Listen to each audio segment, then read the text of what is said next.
Now, The Hunt Palmer Show. Yes! I feel like I've been waiting for this my entire life. You're listening to The Hunt Palmer Show on 104.5 ESPN Baton Rouge. Jolly good fun. Jolly good. Locking down the middle of the day. America's favorite daytime fun show. Live from the Raising Cane's studio. This is Hunt Palmer.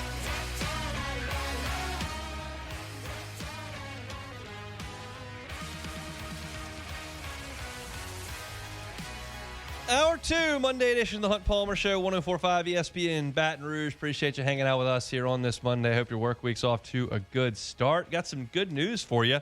I mentioned this on my Twitter last week, but really excited to announce that I'm bringing back sports trivia. You'll know for like 10 years, I hosted sports trivia every Tuesday night at Pluckers. When Pluckers decided to close its doors, made a quick move over to Pizza by Roan's. We decided we're going to restart trivia starting tomorrow.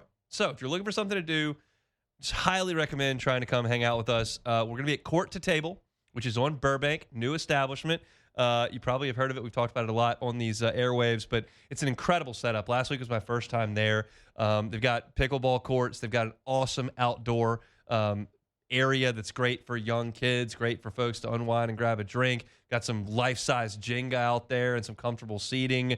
Then you've got the bar area that's got tables and chairs and televisions, and that's where we'll be indoors, so you can get some drinks, get some awesome food over there at Court to Table, and we'll be playing sports trivia at 8 o'clock. You can win gift cards, hang out, have some drinks. You don't have to play pickleball. You can play pickleball. They've got cornhole set up as well. Going to have some great music, and for those that came over the years, it's going to be just like our original setup over at Pluckers. I've got a microphone. They do have televisions. Like, it should be a really, really fun setup there at Court to Table. So if you're looking for something to do on Tuesdays moving forward every week at 8 o'clock, come on by and see us. We'll be playing some sports trivia at Court to Table, and very, very excited to bring that back starting tomorrow. All right, let's kick off hour number 2. Y'all know every Friday I make my SEC picks against the spread, and then on Monday we make fun of those awful picks. It's what we're doing every Monday, and we'll do it again today. I had Alabama minus 2.5. That did hit. I had Ole Miss minus 31.5. They won by 3. That wasn't even close. I had Oklahoma easily covering the 1.5 against Texas. They were dogs. They got crushed. That one didn't cover as well. I had Tennessee laying 11.5 against Arkansas. That one did not hit. I had Texas A&M minus 7.5. That did get home. And then I had Auburn plus 3.5. I got Auburn plus 3.5, and they are about to go up 17-0. And then they don't. And they don't cover the 3.5. So it was a 2-4 week for me. I think that's right. 1, 2, 3, 4. Yeah, 2-4 week for me. That brings my season-long total against the spread to, I've got it written down right here. Season-long against the spread, 24-35 for your boy. So not great. Also not really that important. What happens on the field is important, so let's talk a little bit about that. I want to start with Auburn and Georgia. We were sitting in the press box, and look, trust me, I got LSU South Carolina going on in front of me. I'm literally there. It's live, and I'm covering the game, and I got the Cubs on my laptop. So my ability to monitor Auburn, Georgia is almost zero. But I'm sitting next to Marler, and he's monitoring it, and Twitter is all over the place talking about it. And it appeared, based on my secondhand knowledge from Twitter and Marler, that like things were off the rails. Well, I took a good long look at it Saturday night and again on Sunday morning. Things were seriously off the rails. You got Kirby Smart running down the sideline, calling timeout. Not. Yes, he was. And then he says he's clapping. And no, he was calling timeout. And then he goes to clap. And then they just like give him a do-over. I didn't like it. I did not like it at all. I just think he pulled a fast one on him. And I did struggle a little bit with Kirby's responsibility here. Is he just supposed to play trial attorney where you just do whatever it takes to get the win? You don't care if you're being ethical or you're not. You're just doing whatever it takes to plant that seed of doubt and get your way? Or does he have some sort of sportsman-like code to live up to? I don't know the answer to that. But he pulled a fast one on him either way. And they bought it. And I'll say this. I thought Jackson Arnold scored. Like, I'm sure you've seen the replay by now. I thought he scored. And so it was just, it's when you couple that with what happened with the trick play at Oklahoma for Auburn 2 weeks ago, where the SEC told teams don't be deceptive with your trick plays, and Oklahoma did the most deceptive thing and then scored a touchdown on it in front of everyone, and it wasn't called. You've got beef if you're Auburn. You've got beef. Now, look, it is going to take a lot for me to come to John Cohen's defense.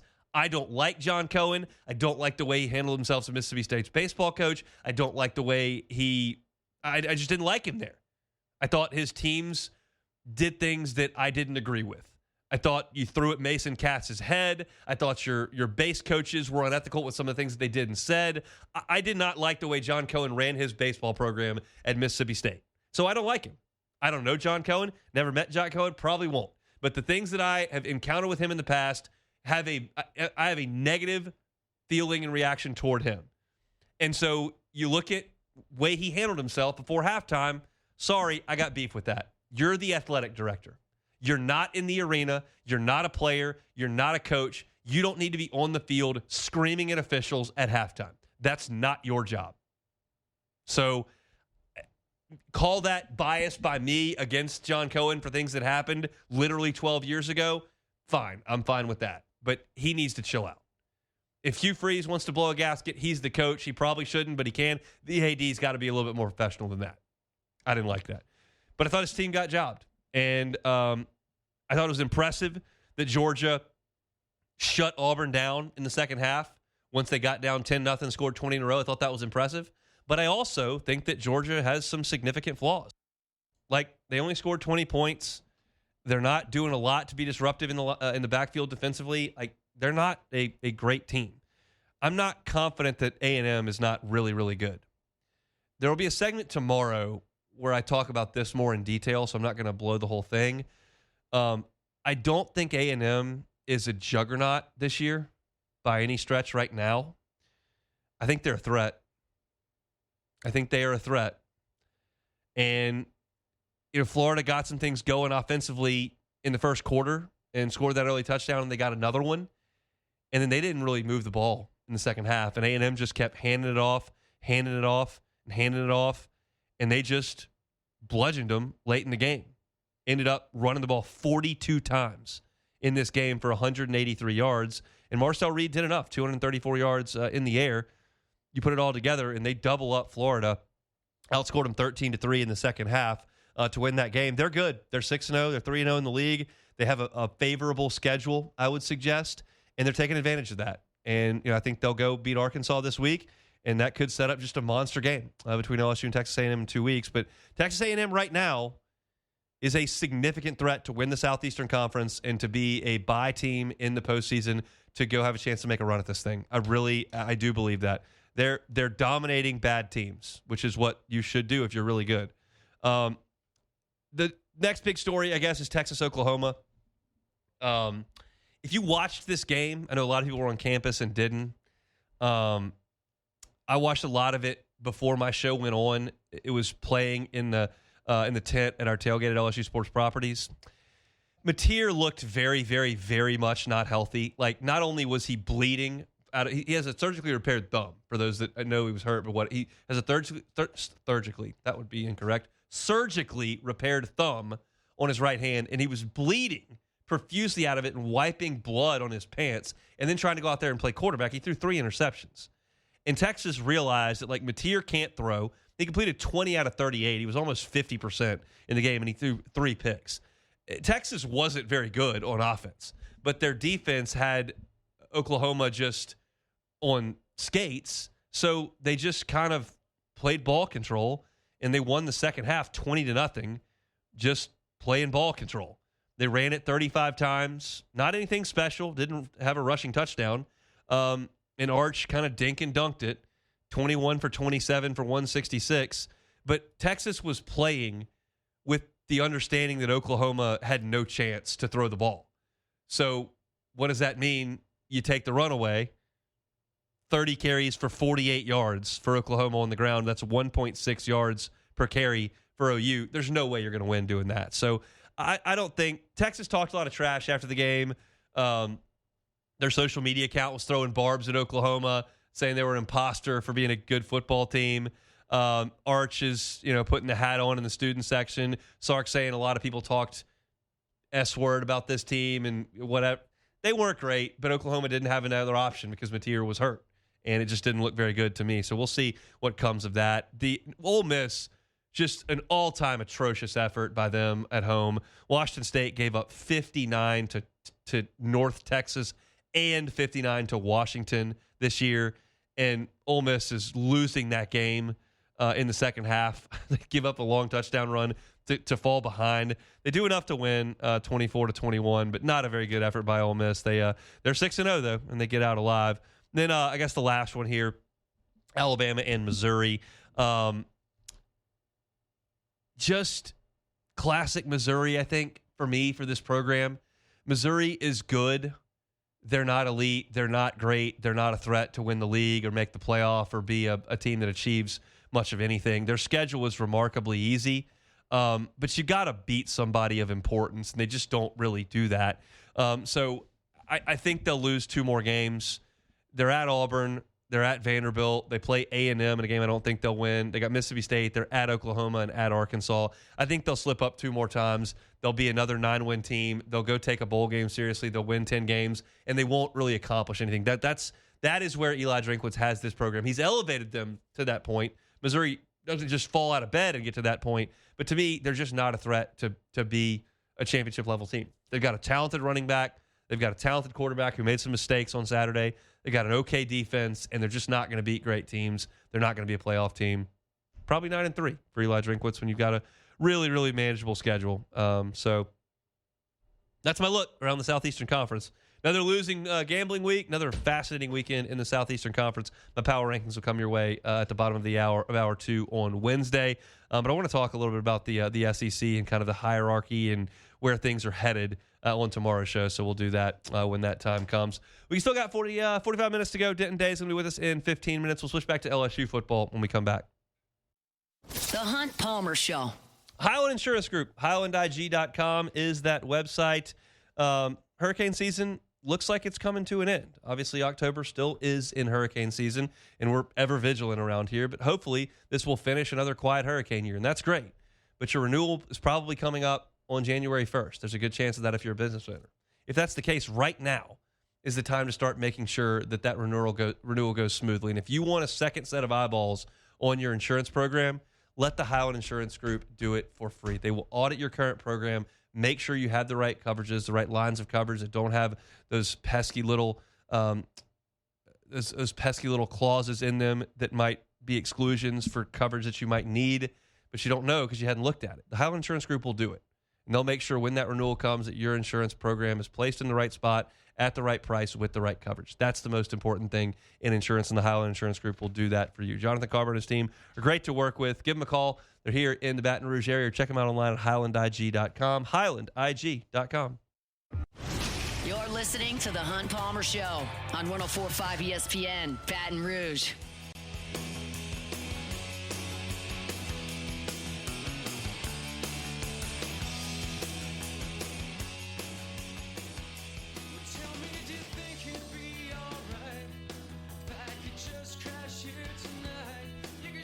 Gin Blossoms. I'm so proud. You can't get the 90s by me. Come on. You one time said Vertical Horizon was Matchbox 20. Yeah, but they kind of are. It's kind of the same. This is me clapping for you. You can't hear it, but you No, can but see it's just it. a little time out there. Good. Yeah. Thanks, Kirby. Appreciate it. You're welcome. Always looking for the support. All right, let's talk about Garrett Nussmeier. Not his best day on Saturday night, but also made some plays, especially with his feet. I love the sound of the crowd when he runs. It's just a bunch of people who have been frustrated for a year and a half that are so happy when he tucks it and actually does run and get some yards. Brian Kelly talked about Garrett Nussmeier a couple times after the game. The first was just kind of on his overall play against South Carolina. Yeah, I thought he was a lot more aggressive. I thought he had that kind of demeanor that you're looking for in your quarterback. We want to clean up some things, obviously, the mishandled snaps, and, we can't turn the ball over down there. But he's competing his tail off for us. I don't disagree with that. I think Garrett Nussmeier is going to play hard. Is it perfect? No. Is he taking a big step up this year? No. I tried to fight back on the narrative all summer that just because Joe in his fifth year and his second year as a starter took a huge jump, and just because Jaden went from a fourth year to a fifth year player and took a huge jump, didn't mean that Garrett Nussmeier was just ticketed to win the Heisman Trophy. I think he gives you a chance to win more often than not. I think if you give him some complementary pieces around him, he can really function the offense well. Unfortunately, he just hasn't had much of a running game for 2 years. And he's been hurt some this year, and that's hurt him. And then his offensive line has had some issues this year, and that's hurt him. And he's made some bad decisions this year, and he made some bad decisions in the game. We'll talk about that in a second. But to go back to the scrambling, he had a long of his career of 21 yards, tucked it and ran. And Brian Kelly talked about his decisiveness in doing that a little bit. Yeah, it did. I mean, obviously, running for a first down, being, I think – in a mindset that he was going to do whatever was necessary for us to continue to move the chain. So it was great to see that, and he knows that he's got to continue to do that. I liked Will Campbell after the game on Sunday, Patriots Saints, talking about how Garrett Nussmeier is a dog and he's a leader and he wants so badly to bring a championship to LSU and I think you get that from Garrett Nussmeier. He got up in pain a couple times on Saturday. He got hit hard a couple of times. South Carolina's got some good pass rushers. Dylan Stewart on the edge is really, really difficult. And, you had a tough matchup there with Weston Davis trying to handle him. And sometimes he certainly didn't. A couple times he did. But Nussmeier was tough, played physically, and made some plays. But he also made some really bad decisions. And he can't throw that interception at the goal line. That cannot happen. You've got the ball down there in scoring position. You're in a chance to take control of that game. And you can't just breathe life into South Carolina with a just misread completely. That safety was right in the middle of the field. It wasn't coming out of nowhere. It wasn't a tipped ball or a great play by the defense. It was just a safety. It was right there that he didn't see, and he makes a throw that you just can't make. But Brian Kelly, after a chance to look at the film on Sunday, came to the podium today and talked about the decision-making from Garrett Nussmeier back on Saturday. We're trying to balance this. He plays with a swagger, and he's better with a swagger, right? Don't know that he had that the previous weeks. Thought he was a little bit robotic. And we said, listen, you needed to be Garrett Nussmeier. And he was. Unfortunately, some of that comes with some mistakes. I think that that's an aberration, the mistake that was in the red zone, and something that he would immediately say, I should have had my eyes on that safety, because that's my read. But I like the version of Garrett Nussmeier we saw. He was a lot more confident. He was a lot more active in the pocket. He, had an opportunity to run a couple of times. That's the version we want. We want to clean up those, what I would call uncharacteristic mistakes. And this is where the talk show host in me starts to really analyze. Because Brian Kelly is very, very demanding of his players. If you watch him on the sideline, he is lighting into people all the time. That doesn't make him unique in any way. It's just the way he's always coached. He's hard on his players. He demands greatness from them. And when he sees things he doesn't like on the field, he's not afraid to raise that tone of voice and get after somebody. And so when you have such a poor decision from such a veteran player, the fact that he would come to the microphone a couple days later and just have so much praise to heap on a fifth-year player who should know better than that is fascinating to me. Now, it may be a different tone behind closed doors. Maybe behind closed doors, he's saying, that's a ridiculous read, an awful throw, and you know better than that, and you have to be better than that. And then he comes into the media and is just changing the narrative a little bit and saying, yeah, we actually liked a lot of things we saw. We'll clean some of that stuff up, but he's maybe. It's probably an overanalyzation to me, but I just find it interesting that he's so demanding all the time. And if a true freshman makes that throw, well, yeah, you never made that read before, and it's too bad. You won the game, and you'll coach it. But a fifth-year senior making that mistake, to me, more often than not, is going to elicit a visceral reaction from a coach.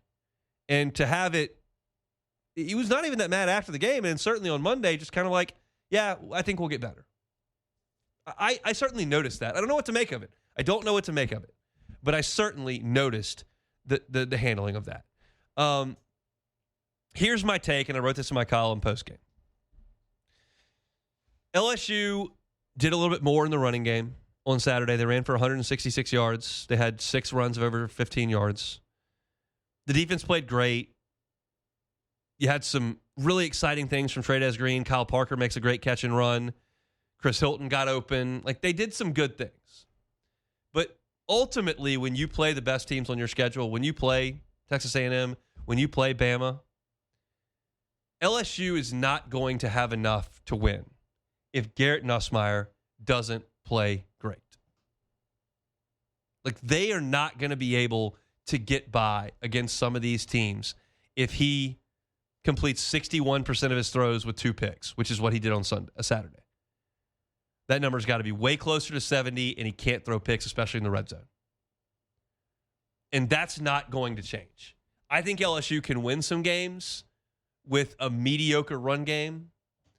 I think LSU can win some games if they don't force 5 interceptions against Florida. But LSU's going to struggle to win games if Nussmeier doesn't play great. And that's something that I'm pretty convicted in and something I think is going to play out over the course of the next month. They need him. They need 18, their fifth-year senior, the team captain, the quarterback, to play better than that. And I don't think that's news to Garrett Nussmeier. I don't think that's news to Brian Kelly. Brian Kelly's realistic. You heard him talk. He said in the bye week, hey, we got to work on some things in the running game, but like, we're not going to be a dominant running team. We've got to be better and more elite in the passing game, which is where we've got our talent. And he's talking about Garrett Nussmeier there. Joe Sloan's got to be better. The wide receivers got to be better. The tight ends got to be better. The offensive line's got to pass block better. But Nussmeier has to be really good. That's the path for this team to win. It's the defense and the quarterback. That's it. And if you don't have one of those two, the defense has a bad day and gives up 36, you're going to lose. If the quarterback turns the ball over twice, once in the red zone, and is inaccurate, you're going to lose against the good teams. It's only cost you once, and 1 loss is okay. 2 losses is okay. But that's where it's got to stop. And for LSU to make sure that they achieve those things, the quarterback's got to play better than he did on Saturday. There are a lot of folks saying he looked healthier on Saturday. I'll agree with that tepidly. Like, I didn't think he got the deep ball out there to Chris Hilton far enough. It did hit Chris Hilton right in the hands, and he should have caught it. But I did think he had to slow up a little bit for it and brought the defense back closer to the point of the catch.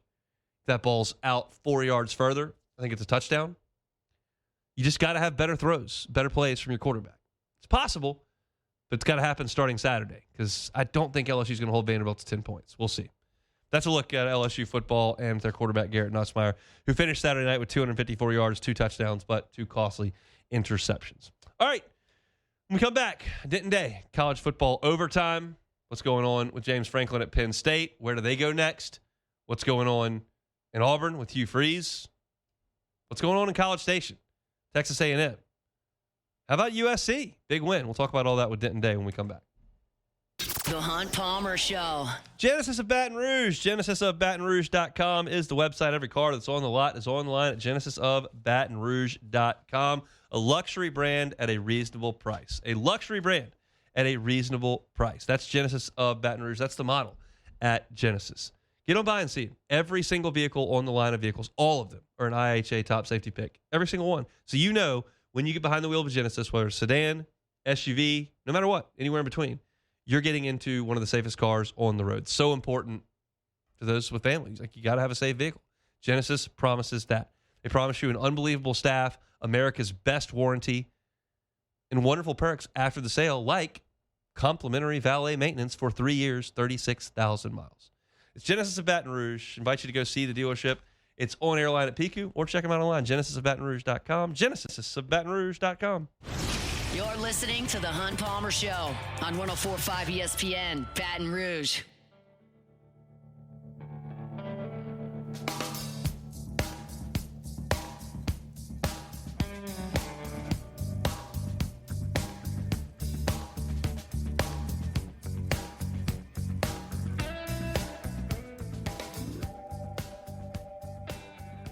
All right, let's take our college football discussion to a national level. We'll chat with Denton Day, SiriusXM college football overtime every Friday and Saturday night for your college football weekends. Lots to get to today, so we'll bring him on via the Gems Firearms Hotline. Denton, how are we doing?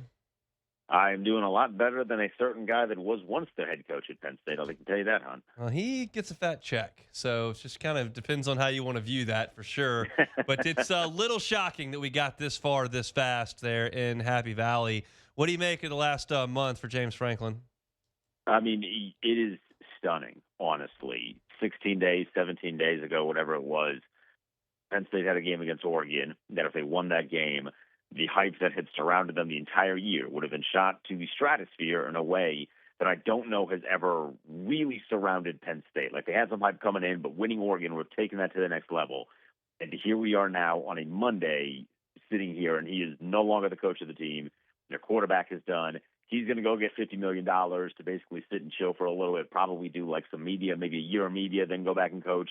I mean, it's very, very stunning how quickly we got here, and I have not been able to fully understand why the decision was made now instead of waiting to the end of the year. Did James Franklin do a good job at Penn State?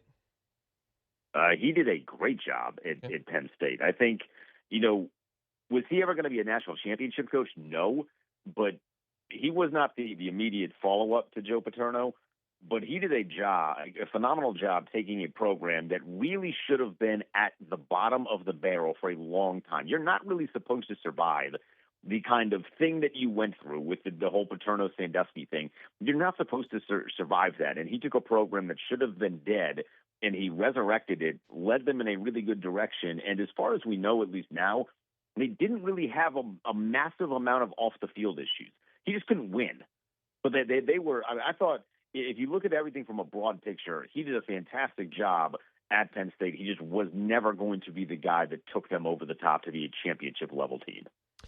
There's the saying, like, very good is the enemy of great, and every situation's different. And this is kind of what I've termed it as, like, sometimes, very rarely, you fire Mark Richt for being very good, and then you get Kirby Smart, who's great. But a lot of times you fire Phil Fulmer, who's very good, and then you go through Derek Dooley and Butch Jones and Jeremy Pruitt and just mediocrity, just like they did in Austin, Texas, where you get rid of Mac Brown, and then all of a sudden you go through two coaches who couldn't figure anything out, and like you never know. You know it with James Franklin there that you're not going to fall off a cliff, which you could argue what has happened in the last 2 weeks, but that's a very small sample size. Like, what do you think is next for Penn State? They're going to take a couple of big swings, and I don't know if they're going to connect on the big swings. If it was a couple years ago, it's a 14 playoff, and there was not massive amounts of now private equity money being funneled into particularly the Big Ten and the SEC, it would have made it a lot easier for them to go and get like a Kurt Cignetti or like get like a Matt Rule. But now all of those programs have money. And Kurt Cignetti is obviously being rumored for this job for totally understandable reasons. But if I'm him, I'd just beat 2 top 10 teams in a month. That's something that James Franklin and the Big Ten couldn't do in years. How much better is Penn State really than what I have going on right now? Because he has full autonomy. He can do whatever he wants. And with all this money coming in, the checks that he is going to be asking for, whether for his own contract or from boosters to pay for guys to come here, they're going to be fulfilled with no second thought. I mean, he got a quarterback. They just beat Oregon. They went on the road to beat Oregon. So I do think it's going to be a lot more difficult than Penn State fans think to go and get a guy that is going to want to come and coach there. I mean, if you love Matt Rule, congratulations. But I don't know, like in 2025, 2026, is that the solution? A guy that has had good runs at a couple programs, but it's not like Matt Rule has been a world beater over the course of his career. He's been really, really good, but again, kind of the same. I would put him, if we're doing tiers, hon, I'm putting Matt Rule in a very similar tier to that of James Franklin, so it doesn't feel like that's a massive upgrade to me. In this like line of thinking, like if Florida comes open, Penn State's open right now, and kind of we'll see what else is there. Like, is Eli Drinkwitz going to be on some of these lists? I definitely think you will. I think if you are Penn State and then potentially Florida, it's in your due diligence to at least call Eli Drinkwitz. I mean, he's done a fantastic job. I know they lost this weekend, but he's done a really good job. Hit the portal hard, got their quarterback. He's built a nice program there. I think you should be calling anybody that has done a really good job taking a program that traditionally at best was a mid-card level or lower down the card in a particular conference, the way that Missouri was and the way, kind of the Georgia Tech was, although I don't know if Key really fits, offensively what they're trying to do at Penn State. But I think you should be calling anybody that could take a program that was bad and make it good, because that is impressive. And especially if you are Florida, Penn State and Florida in different positions, obviously. But if you're like Florida, I think you should be looking at those guys and be like, what's it going to take to get you over here so you can do that to us? Let's go over to the West Coast. Look, USC just big boyed Michigan for 4 quarters. How big a deal was that? That was probably the biggest win that Lincoln Riley has had since the days of certainly since the days of Caleb Williams. Maybe the biggest win that he's had at USC. I think that was really important. One, it cemented themselves as a team that is on the road to potentially double-digit wins. Now, a lot of games you got to make sure you're actually winning these games. You got to win them on the field, not on paper. But it puts them in a position to where the college football playoff is very much open for them. I think it takes Michigan out of that conversation, but it puts them now in a position to where if Lincoln Riley can do what he was paid to do, which is get them back to relevance, I do think there is a road for them to get to the playoff, which I did not think was going to happen at the beginning of the year. I've kind of buried the lead here. Let's go back. Kirk Cignetti, Indiana. What does Saturday mean for them? That is a championship, not just a championship level team, because I kind of thought, all you really have to do is be a top 12, maybe top 10, and be a championship level team. That is a legitimate championship contender. And as crazy as this sounds, I do think there's like a small thought process in Columbus. They're very happy they don't have to play them in the regular season. They do everything really, really well. I thought the way they were able to create pressure against a really good Oregon offensive line was the most impressive element of that game. They got a quarterback in Mendoza. They're talented, not uber talented on the outside the way that Ohio State is, but they're talented. They got guys that can make plays. They can run the football. That team does everything really, really well. And Cignetti, in another opportunity against the top 10 team, this one in a really tough environment in Oregon and Eugene, he did not get ahead of himself the way that we have seen other coaches do in the past. I think that team's excellent. They're deserving to be number 3 overall. And I think if you want to sell me on Indiana winning the championship hunt, it's not going to be the most difficult sell that you've ever had. Denton Days, our guest, college football overtime, Fridays and Saturdays, Sirius XM. How worried do I need to be about Texas A&M making a deep run in this thing? Maybe a little bit more worried than I kind of thought we would be a couple weeks ago. Yeah, they just find ways to win. I don't know that I've watched them this year and thought, wow, this team is awesome, but they just win football games, and they are one of the few SEC teams that has the benefit of not having this disastrous schedule the way that like a Florida does, or kind of like an Alabama does, like an Oklahoma does. They're on the good side of that conversation. I think if you are a adamant hater of Texas A&M, I think you should be worried, because unless they royally screw things up, I don't know how they're not one of the final 12. I agree. I said that last week, and certainly still believe it if they just rolled in the second half of that game against Florida on Saturday. We'll see. They got to come to Tiger Stadium at night 2 weeks from now, so we'll see how that goes. You mentioned Alabama, mentioned Missouri as well, but what'd you make of that win? Tide get out of there alive by 3. Ty Simpson's really good, man. Yeah. I mean, really, really good. I don't know that I would say at the absolute worst, he's a top 3 quarterback right now in college football. I thought some of the throws he made, that 4th down throw was a sensational. I mean, that's a Sunday level throw.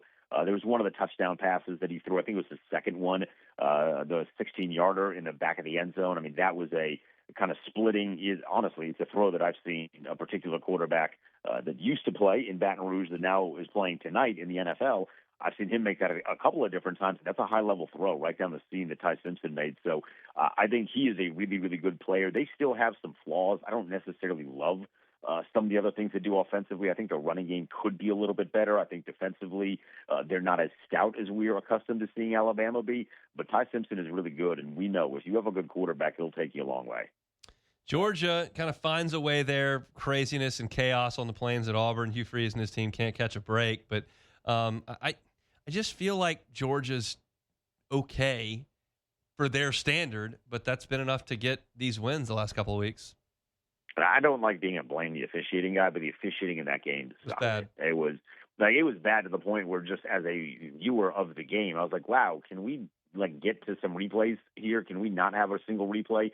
Take 10 minutes. And generally speaking, I want the call right, so I don't mind replay. It should be right. But that one took forever. I mean, there was a point. I was timing it.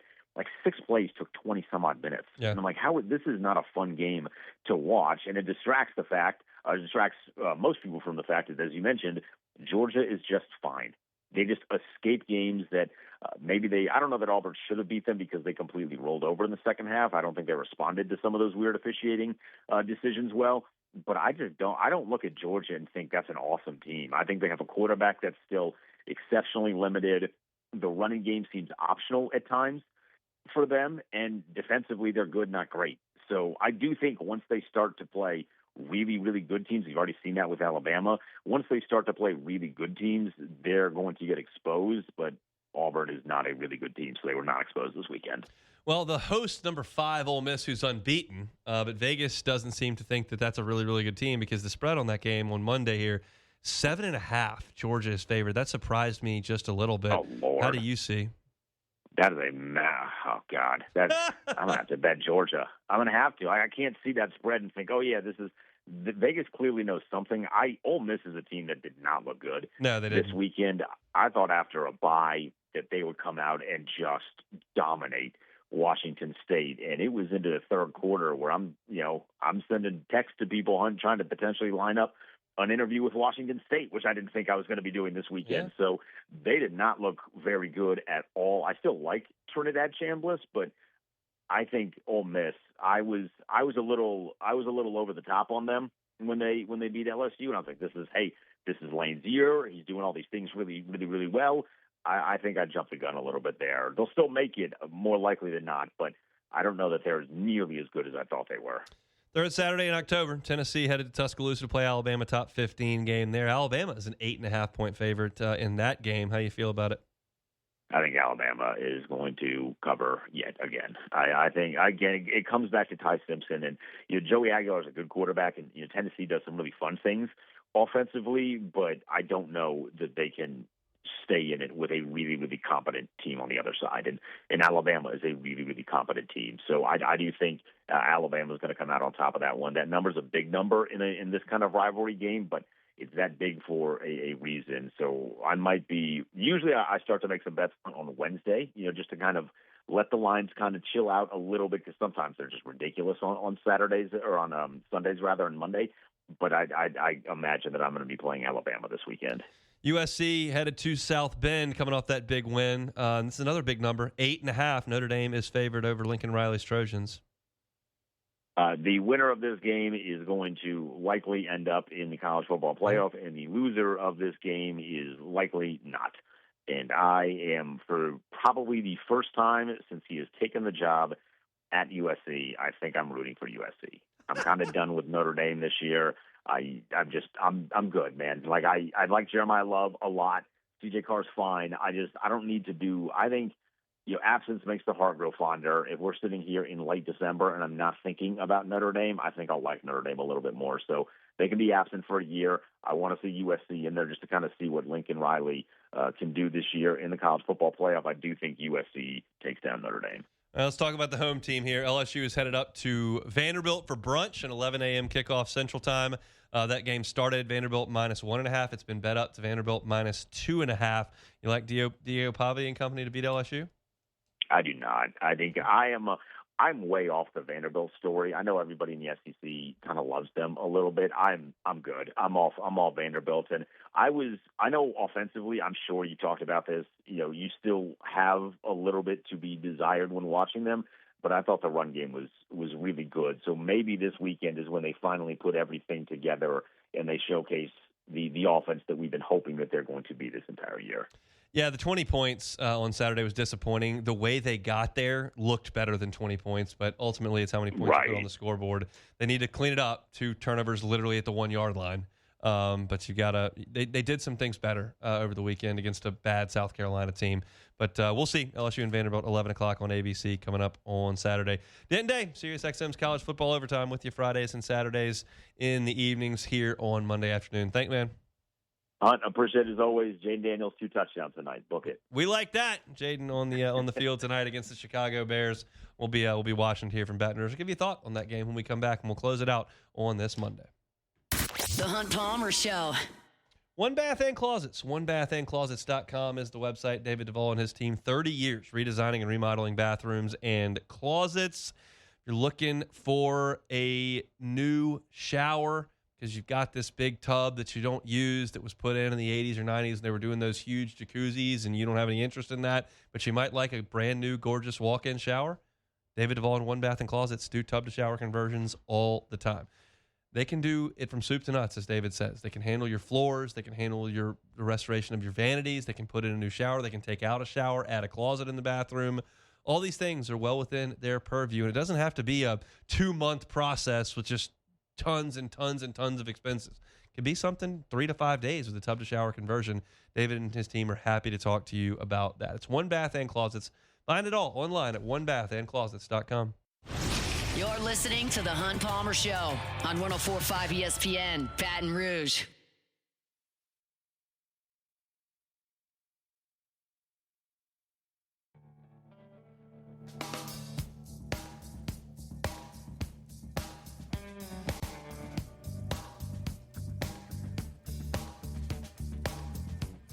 Wallflowers. Okay, I'm actually impressed that you knew that one. Nice. Come on. I did play it twice in a row because I didn't have anything ready. That's okay. All good. You don't care as much as Jake and Matt do. I don't care at all. Yeah. Not even a little bit. Wow, you don't appreciate my work? Got it. I didn't say I'll that. never do this show again. Isn't there a huge signing bonus that comes with doing this show? Don't you get Matt tens of thousands of dollars? If there is, You just missed that I don't out. know about it. It's like me when we had those remotes and I gave away gift cards that were intended for me for like 4 years. Oh, no. Yeah. I think I gave away, like, that was intended for me. I think I gave away $3,000 in groceries to Rouse's that was supposed to be for me. I think. So that's good. You got kids, too. Yeah. So that's good. Oh, no. Hope the good folks that I gave those gift cards out for their Yeah. their various wins of gear enjoyed that because I sure gave it away. My bad. All right, let's play Take It or Leave It.